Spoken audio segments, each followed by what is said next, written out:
Jake walks into a shopping mall on a Saturday afternoon. It is busy. The kind of busy that makes you feel like retail is thriving. Hundreds of people carrying bags, food court full, every store with customers inside. And Jake looks around at all of it and thinks the question he always thinks in places like this. Who is actually making money here? Not the clothing store. Jake knows retail margins are brutal, 12 to 15% on a good day. Not the food court restaurant. Food and beverage margins are worse. Not the phone case kiosk in the middle of the walkway. The person running that is paying $12,000 a month for a cart that moves $200 of product on a slow Tuesday. So who is getting rich from this building full of people spending money? The answer is the person who owns the building. And the economics of how that person makes money are more complicated, more fragile, and more fascinating than almost anyone outside the commercial real estate industry has ever been told. Today, I am going to decode the full economics of owning a shopping mall and why the business model that looked like a money printing machine for 40 years is now one of the most complicated investments in American real estate. The anchor tenant system. The entire economics of mall ownership begins with a concept called the anchor tenant. An anchor tenant is the large department store at each end of the mall. Macy's, JCPenney, Nordstrom, Sears. The stores that are so large and so well known that their presence alone drives foot traffic into the building. And here's the first thing that most people never know about mall economics. Anchor tenants pay almost no rent. A Macy's occupying 200,000 square feet in a major mall might pay as little as $2 to $4 per square foot annually, while a small specialty retailer in the middle of the same mall, occupying 1,200 square feet, might pay $40 to $60 per square foot. The anchor tenant is not the profit center. The anchor tenant is the loss leader. The mall owner essentially gives the anchor tenant the building at cost in exchange for the foot traffic that anchor generates, and then extracts the actual profit from every smaller tenant whose customers only showed up because of the anchor. Jake thinks about this for a moment, walking past a Macy's, and realizes that the enormous department store he just walked past is essentially a free tenant, being subsidized by the phone case kiosk, and the pretzel stand, and the candle store, and the athletic shoe retailer, who are all paying rates that would make a Manhattan landlord envious. The specialty tenant economics.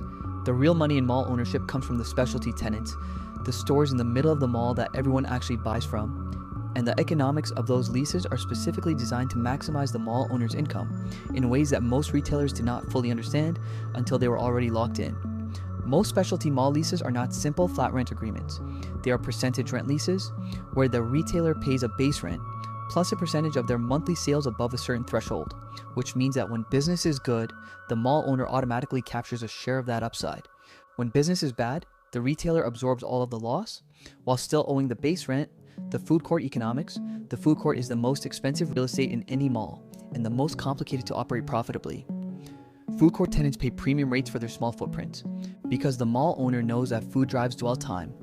The longer a person stays in a mall, the more money they spend, and food is the most reliable way to extend dwell time. A shopper who stops for a meal stays on average 47 minutes longer than one who does not, and 47 minutes of additional dwell time in a mall full of retail options is worth significantly more than the rent the restaurant pays.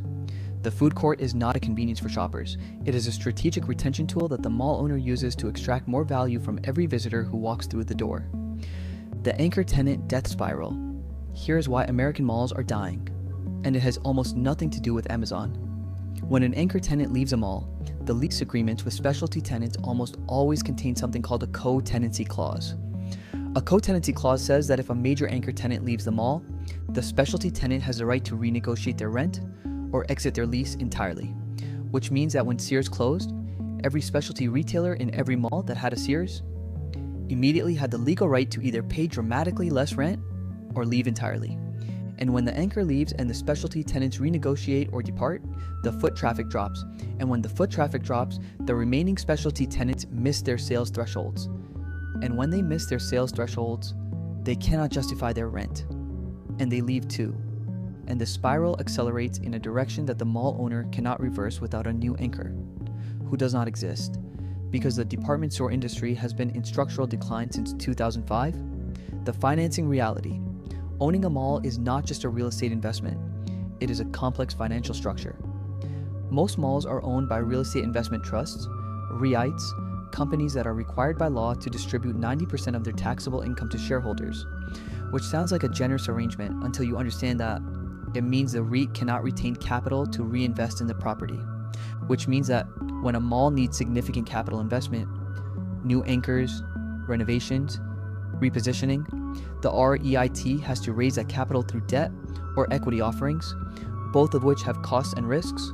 The malls that are surviving and in some cases thriving are the ones whose owners have successfully repositioned them away from traditional retail toward entertainment, healthcare facilities, apartment buildings built on former parking lots, medical offices, fitness centers, and experiences that cannot be replicated online.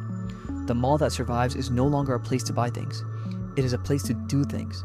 And the economics of that repositioning require a completely different tenant mix, a completely different lease structure, and a completely different understanding of what the building is actually for. Here's what the economics of mall ownership actually reveals about retail real estate in America. The model that worked for 40 years was built on the assumption that Americans would always want to go to a single building to buy things, and that assumption was correct until it was not.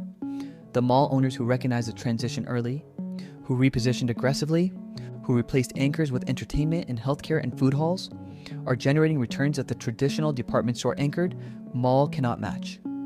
The mall owners who waited, who assumed the anchor would recover, who believed the model was temporarily disrupted rather than permanently changed, are managing properties whose values have declined 60 to 80% from their peak.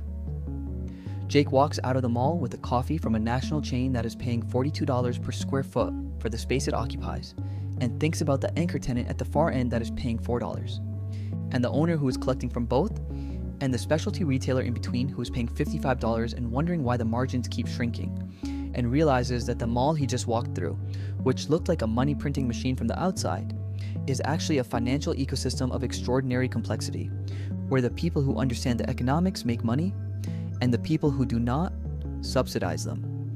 You have been decoded. If this video made you look at a shopping mall completely differently, subscribe to Money Decoder 3004 every single week.